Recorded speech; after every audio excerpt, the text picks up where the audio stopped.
PCI Media Center, Manila. Welcome back to the new PCI Daily News Roundup brought to you by Philippine-Canadian Inquirer, the only Filipino-Canadian newspaper distributed across Canada. I'm Manny Noelabel. Thank you for joining us. We have the latest news, development. In the news, U.S. court still suspends Trump's travel ban. With a three-judge panel, the U.S. Court of Appeals unanimously denied a request for the reinstatement of Trump's travel ban. According to the ruling of the Ninth Circuit Court of Appeals in San Francisco, quote, "We hold that the government has not shown a likelihood of success on the merits of its appeal, nor has it shown that failure to enter a stay would cause irreparable injury." The administration lawyer contended that the travel ban was justified for national security reasons.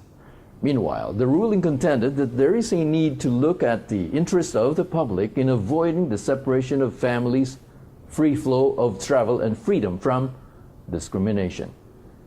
The outraged president took his sentiments to Twitter, saying, quote, "See you in court, and security of our nation is at stake." Currently, Democrats celebrate the decision while the Republicans expressed their disappointment.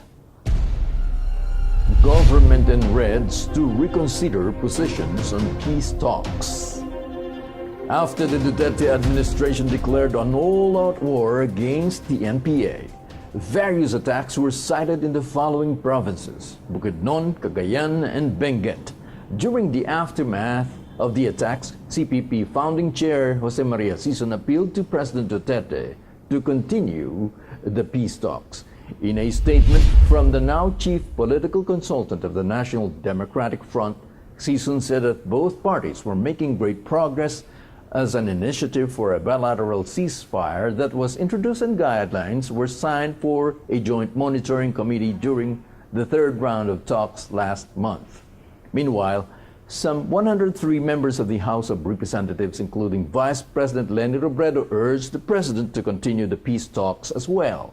The administration had previously declared their intentions to keep its option open. Death penalty excludes plunder. Pro-death penalty lawmakers reached a consensus to exclude plunder as a crime covered by death penalty on the grounds that plunder is a special law. According to Speaker Pantaleon Alvarez, plunder is both a criminal and an administrative offense that can only be filed against government officials, whether they are elected or appointed by the office. The lawmakers should merit the maximum penalty of life imprisonment if one is convicted.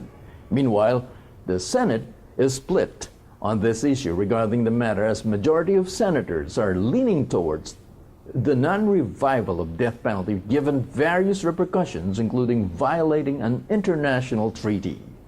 The Congress is looking towards the middle of March to forward a bill to the Senate. And that's the roundup news right to this minute. Thank you for joining us. Have a great weekend, everyone. We'll see you on Monday.